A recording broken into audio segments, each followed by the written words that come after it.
김태균이 2000년대 초반 오클랜드에서 뛰었다고 생각해 보세요. 그러네. 빌리빈과 함께. 9. LG 이병균인가? 프로야구 역사만 따지더라도 네. 43년, 44년째입니다. 이게 44년이면은 엄청나게 긴 세월이라고 할 수도 있겠죠? 그렇죠. 한 세대가 지났으니까. 그렇죠. 네.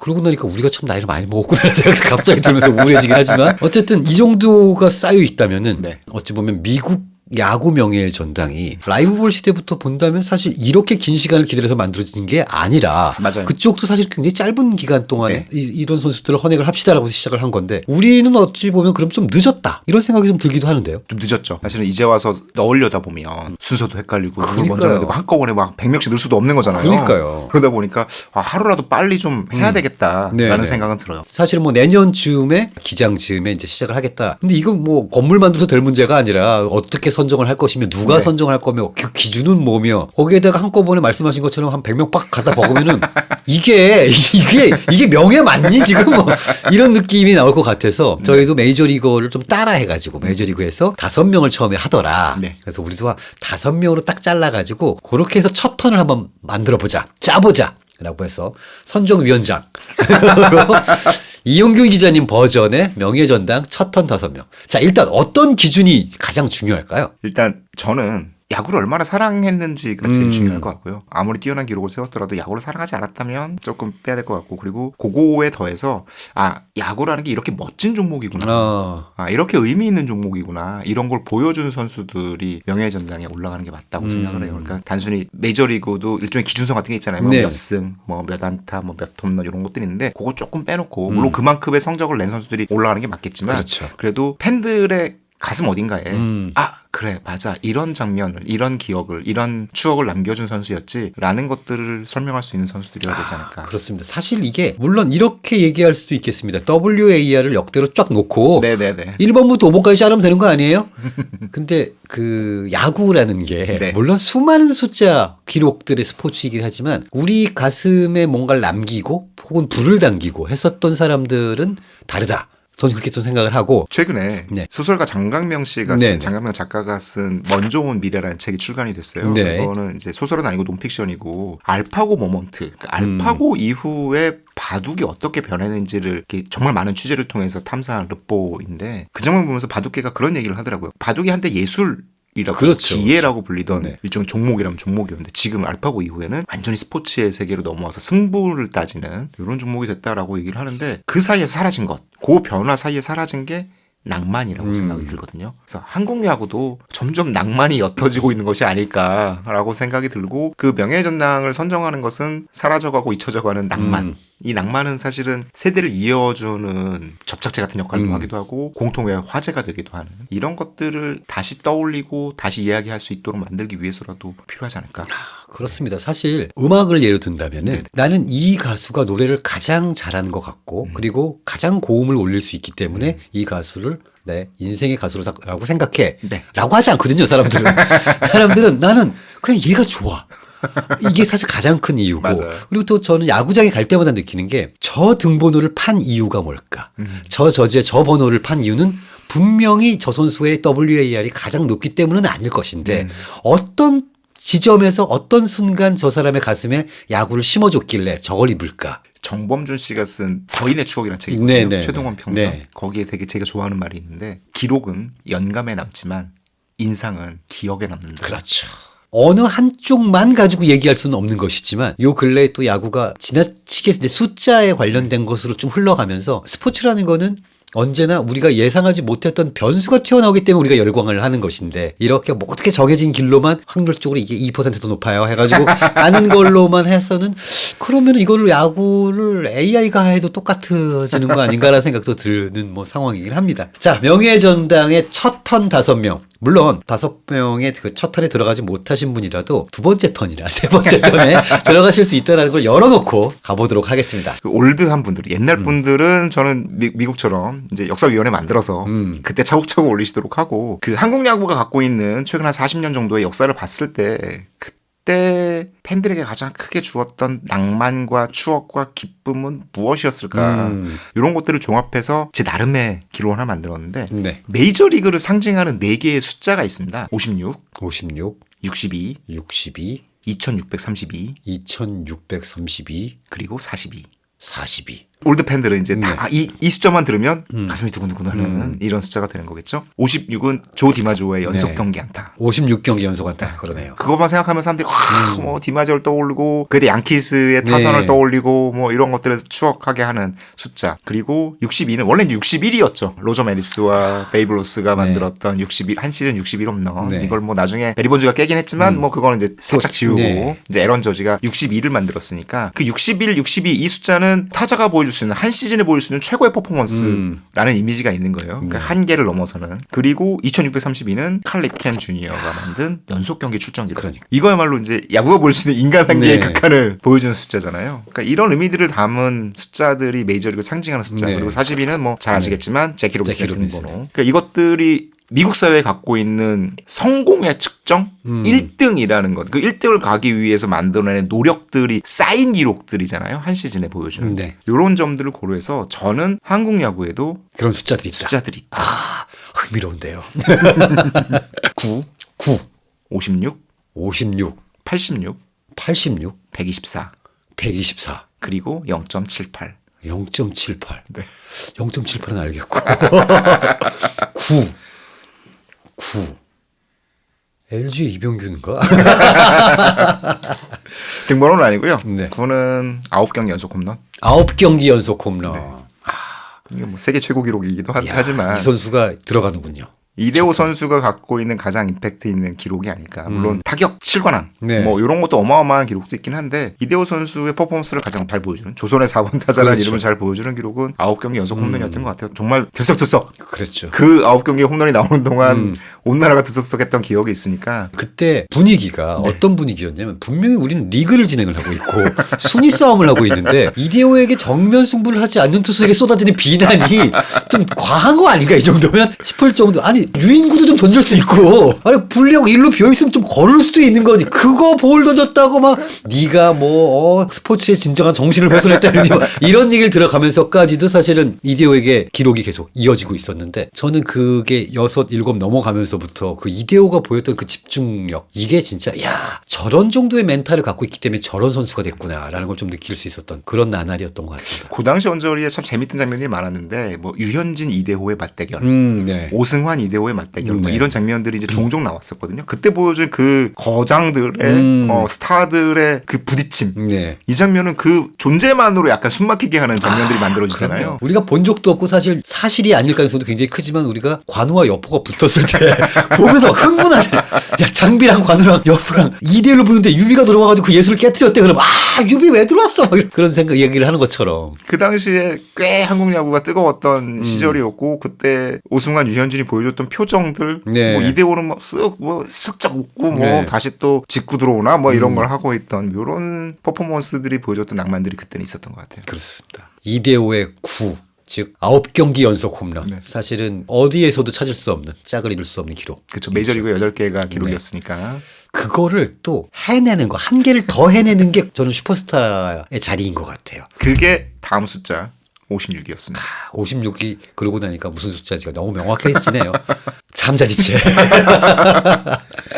제가 그때 이제 네. 야구이자 주니어였고 1년 내내 이승엽 선수만 따라다녔거든요. 아, 네.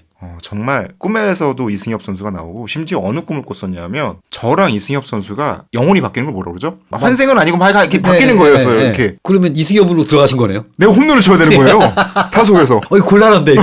야 이거 어떡하지? 어떻게 휘두르는지도 모르는데 오른손 타석에 괜히 그냥 서고 막 기저석을 보니까 네. 이승엽이 앉아 있는 거예요. 기사를 쓰고 있어요.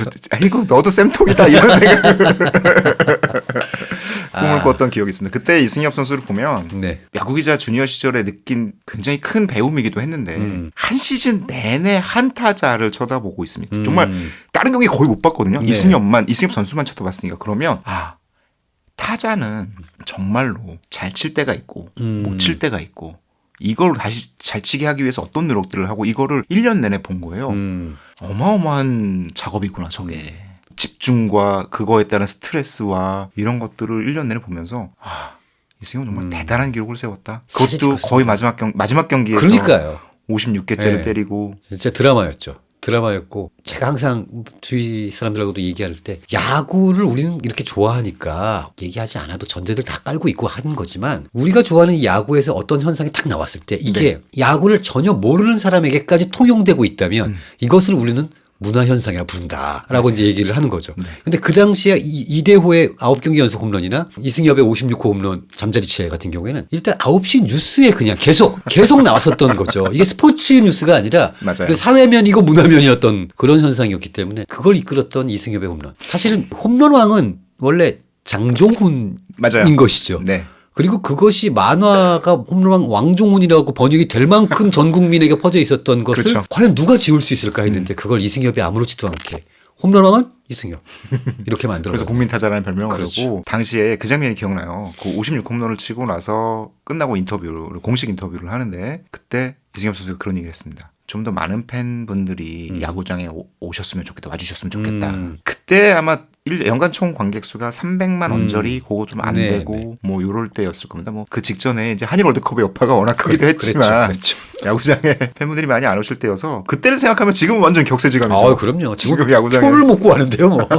그때 이승엽이 어느 정도의 사회 현상이었냐면 당시만 해도 대졸 선수들이 굉장히 많았어요. 그렇죠. 대부분이 대졸이었죠. 네. 근데 이승엽 선수는 이제 고졸로서 프로야구를 선택했던 케이스였고 그리고 최고의 타자가 됐을 때 시즌이 끝나고 팬미팅 비슷한 행사를 취재를 갔는데 그때 고졸로서 사회생활을 하던 부부가 네. 그 자리에 와서 아, 너무 고맙다고 야, 이건 또 그러네요, 진짜 사회 현상이 돼버렸네요, 한 개인이. 그때 그 인사가 되게 마음에 남았어요.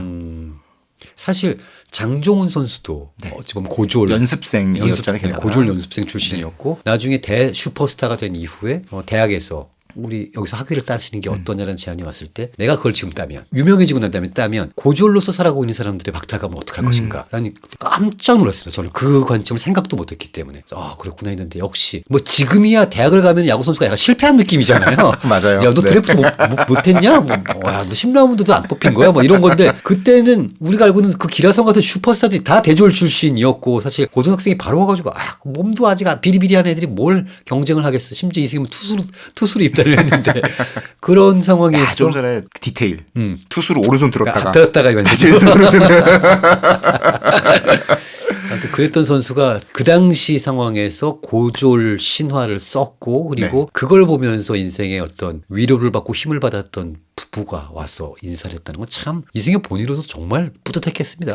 게다가 56호 홈런은 이제 일본의 오사다로 갖고 있던 55홈런을 넘어서는 그렇죠. 거고 몇 년 전에 그 99년에 한 개 차이로 못 넘었다가 네. 그거를 4년 뒤에 다시 넘어선 거잖아요. 그것이 주는 기쁨, 희열. 그거 넘는다고 해서 뭐 우리가 뭐 세계 최강의 나라가 되는 건 아니지만 그럼, 절대 아니죠. 그리고 뭐 리그가 다른 상태에서 단순 비교하는 것도 사실 말도 안 되는 거긴 그렇죠. 한데 그럼에도 불구하고 그 야구가 숫자로 이루어진 종목인 야구가 숫자로서 줄 수 있는 굉장히 큰 기쁨을 주지 않나 의미와 아까 말씀하신 대로 그 한계를 더 넘기 위해서 드리는 노력과 긴장과 이런 것들이 다 스토리가 되고 서사가 되는 거잖아요. 그렇죠. 그 한계를 넘어설 수 있는 사람이 갖고 있는 뭐 말씀하신 노력과 그리고 그 멘탈과 이런 것이 바로 슈퍼스타를 만드는 자리인 거라는 생각은 진짜 있어요. 보면 그 마지막 선을 못 넘는 선수들이 너무 많잖아요. 많죠. 진짜. 근데 그 못 넘는 선수들이 과연 재능과 노력이 부족해서 저는 또 다른 면들이 또 있다고 생각이 드는데 어쨌건 진정한 노력은 배신하지 않는다는 이승엽 선수가 두 당시- 번째로 헌내게 되는군요. 당시 기억하시는 분도 계시겠지만 오빠 밀어쳐라는 되게 유명한 명언도 있습니다. 네, 그런 것들도 있었죠. 자, 이대호와 이승엽 이 두 거포 이제 한국을 대표하는 한 명은 국민 타자고 한 명은 조선의 4번 타자입니다. 이게 국가 단위가 붙어줘야 그래도 좀 들어갈 수가 있는 거군요. 86이라는 숫자가 있어요. 네, 86. 저는 이 선수가 조금 저평가됐다. 홈런을 좀 많이 못 쳐서 네. 라고 해야 될까? 근데 이 선수만의 야구를 만들었거든요. 네. 김태균 선수입니다. 김태균. 86경기 연속 출루 기록을 세웠어요. 맞습니다. 김태균이라는 선수가 상당히 저평가되어 있죠. 상당히 저평가되어 있는데 사실 당시에 한화이글스의 타선은 김태균 신인일 때를 제외하고는 네. 김태균만 피하면 된다. 맞아요. 라는 식으로 굉장히 오래 갔기 때문에 많은 한화 팬들이 당시에도 김태균 야 네가 홈런을 쳐야지. 거기서 볼래 너 또 나가면 뭐 하겠다는 거야. 아무도 없는데. 그 말도 뭐 완전히 틀렸다고 할 수는 없습니다만 김태균은 진짜 야구 선수로서는 특히 공격을 하는 타자로서는 가장 바람직하고 가치 있는 역할을 했다. 아니 김태균이 2000년대 초반 오클랜드에서 뛰었다고 생각해 보세요. 그러네요. 빌리빈과 함께. 그러면 김태균 아마 거기서 1번을 쳤을 것 같습니다. 계속 나가라. 너는 계속 나가라. 지금 뭐 홍창기 선수가 어마어마한 출루머신 네, 역할을 하고 있지만 김태균 선수는 야구를 좀 바꿨죠. 그렇죠. 그 덩치도 있지만 그 자신에게 가장 잘 맞는 타격 폼을 완성시키고 그걸 바탕으로 최대한 공에 대한 집중력을 높여서 가장 많은 출루를 만들어내는 이런 역할을 했다는 점에서 김태균은 충분히 평가받을 만한 선수다라고 저는 생각합니다. 지금 말씀 듣고 있으니까 진짜 그렇다고 장타력이 없는 것도 아니고. 없는 건 아니죠. 그렇죠. 네. 거기에다 그 세기, 그 섬세함을 다 가지고 있는 데다가 눈야구까지 되는. 그러니까 어찌 보면은 육각형을 그린다면은 네. 가장 꽉 차 있는 여러 방면으로 주로 살짝 빼고 꽉 차 있는 그런 선수가 바로 김태균이다 생각이 들고 또 많은 분들이 또 김태균 일본 진출을 했다가 중간에 돌아왔던 네. 것들 그리고 뭐 결국에 내 팀에서 성과를 내지 못했던 것들 이런 팀이 거 우승하지 못했던 네. 것. 네. 이거 참 그렇습니다만 그럼에도 불구하고 사실 이대호 선수도 마찬가지로 팀을 우승시키지는 못했는데 네. 하지만 이대호를 바라보는 눈빛과 김태균을 바라보는 시선은 좀 잠옷 다름이 있어요. 있기는. 가장 큰 차이는 2008년 멤버가 아니었던 것에 있지 않을까라는 생각도 게 듭니다. 있겠네요. 그리고 이대호 선수는 그 이후에 이제 프리미어 투어에서 보여준 장면도 있고, 그러니까 김태균 선수에게 부족한 거는 그런 장면들인 그렇죠. 거죠. 네. 그 같은 포지션에 이제 다른 선수들이 많았기 때문에 국가대표로 뛴 경기가 많지 않고. 네. 김태균의 86게임 연속 출루. 지금 생각하니까 말도 안 되네요, 진짜. 홍창기 선수가 언제 한번 깰 수 있을까요? 홍창기가 정말 건강하게 독하게 한번 돌아와서. 마음을 먹으면 한번 해볼 수도 있겠다는 생각이 듭니다만은 어쨌든 홍창기 선수가 누적으로 봤을 때 지금까지는 통산 출루율은 더 높으니까요. 아니 지금. 올타임 출루 그러니까, 1등이잖아요. 그러니까요. 장효조 그 장효조 선수를 넘어서. 유일하게 비볐던 게 장효조인데 또 장효조 하면 또 장효조 아닙니까? 진짜. 저 86이라고 하시길래 아시안 게임 때 뭐가 있었나 이런 생각을 하고 있었습니다. 자 이렇게 9 그리고 56 그리고 86 그리고 124입니다. 124 124는 뭘까요? 박찬호의 메이저리그 통산 승리. 이것도 사실은 이제 노모 히데오가 갖고 있던 그렇죠. 123을 123을, 이제 네. 한 개 넘어서 그것도 뭐 이제 불펜으로 나와서 만든 승리이기도 했지만 한 끗 차이네요, 다 지금 다. 한 맞습니다. 끗 차이네. 박찬호는 사실 아까 다른 주제에서도 말씀을 네. 우리가 나눴었습니다만 박찬호가 보여줬던 것은 비단 야구 선수들 그리고 후배들뿐만 아니라 그 당시에 진짜 전 국민에게 뭔가를 희망을 던졌다고 해야 될까요? 그때 참 우리가 어려운 시기를 살고 있었고 그리고 박찬호가 던지는 것을 보면서 굉장히 많은 국민들이 많은 위안을 얻었다고 저는 생각을 하거든요. 선발 투수가 어떻게 승리를 따게 되는지 굉장히 사실 계산하기 어렵잖아요. 그렇죠. 전 국민이 알게 전 만들었습니다. 국민이 알았죠. 전 어떤 조건이 어떻게 만들어지고 어떻게 끝나야 선발 투수에게 승리가 주어지는지를 다 알죠.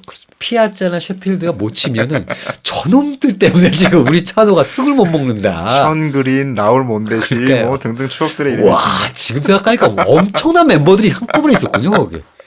사실 그때 당시에 제가 LA에 살던 교민들께 네네. 우리 이제 동포들이 했던 말을 들어보면 여전히도 지금도 존재합니다만 당시에는 더더욱이 그 이제 인종차별이 굉장히 심했고 94년 LA 폭동 때 굉장히 그러니까 힘들었잖아요. 엄청나게 네. 힘들었었고 거기에 또 한인들이 대부분 정말 팬시하고 안전하고 이런 일들만 하는 것이 맞습니다. 아니라 정말 네. 험하고 어려운 일들도 하시는 분들이 굉장히 많았었는데 그 다저 스타디움에 박찬호가 이렇게 등장할 때 박찬호 당시 이게 그 선수가 안 밀렸거든요. 맞습니다. 이게 네. 딱 나와가지고 공을 던지기 시작하면 거기에 10,000명 정도는 항상 한국 사람이 찼다고 해요. 그 비싼 네. 다저 스타디움 티켓을 거기를. 끊고 네. 그리고 그걸 보면서 자신들이 지금 힘든 처지와 이런 것들을 바로 눈앞에서 한국인이 제압하는 걸 보면서 진짜 엄청난 희열을 느꼈다라고 하는데 그 박찬호는 참 여러 사람들에게 그런 것들을 본의 아니게 진짜 던진 게 아닌가라는 생각도 들고 사실 그때 박찬호야말로 TV를 틀면 박찬호였잖아요. 그렇죠. 뉴스 사이에 나오는 광고도 다 박찬호였어요 당시에. 박찬호 아이스크림 컴퓨터 싹 박찬호였었고 전 지금도 기억나는 게 당시에는 스포츠 신문의 전성시대이고 맞습니다. 박찬호가 그걸 만들었잖아요. 네. 사실 박찬호가 우리나라 스포츠 신문을 다 일으켰는데 아침 저녁으로. 아침 저녁으로 그렇죠. 그 이제 버스 앞에 가파는 데 보면은 신문이 이렇게 반이 접혀 있고 당연히 사진은 박찬호 사진이에요. 박찬호가 등판을 했건 안 했건 언제 하건 상관없습니다. 박찬호 딱 나오고. 그리고 저도 이제 계속 박찬호 경기를 보고 있었기 때문에 박찬호 등판하려면 며칠 남았는데 이게 무슨 박찬호 이건 이제 노란색 잘 보이니까 밑에 빨간색 노이트 노런 오? 다 삽니다. 쫙 펼치면 노린다.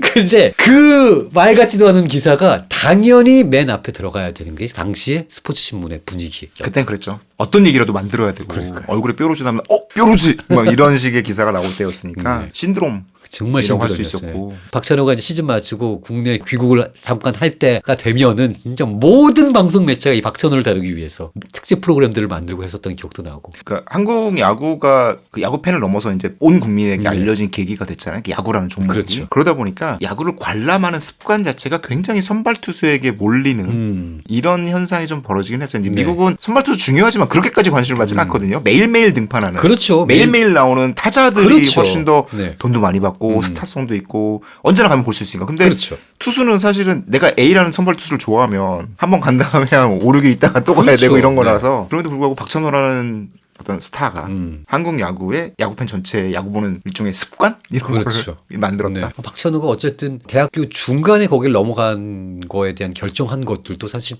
그때 당시로는 선례가 없기 때문에 굉장히 쉽지 않은 결정이었을 것 같고 그때 그 다이나믹한 키킹과 그리고 당시 이제 뭐 20대 초중반에 그 진짜 애띤 얼굴에 팡팡 뿌려대고 시원시원하게 던져대는 거기다가 가끔 팀이 타선이 점수를 못 내면 자기가 치고 뛰고 있는 박찬호의 모습을 보면서 진짜 많은 것들을 느끼게 해줬던 그런 위대한 선수였다는 생각이 마지막에 한 시즌을 한화에서 뛰고 마무리한 것도 굉장히 의미 있지 않았나. 미국 선수들이 인터뷰할 때 멋있는 말을 좀 잘하잖아요. 상대방 탁 띄워주는 거나 뭐 이런 것들도 하고 네네네네. 이런 걸 되게 잘하는데 박찬호 선수가 아무래도 어렸을 때부터 거기서 쭉 있다가 이런 문화에 좀 많이 젖어 있었던 거 아닌가 싶어서 저 한화 이글스 들어올 때 각오와 뭐 이런 걸 묻는 질문에 나는 한국 야구에 도전한다.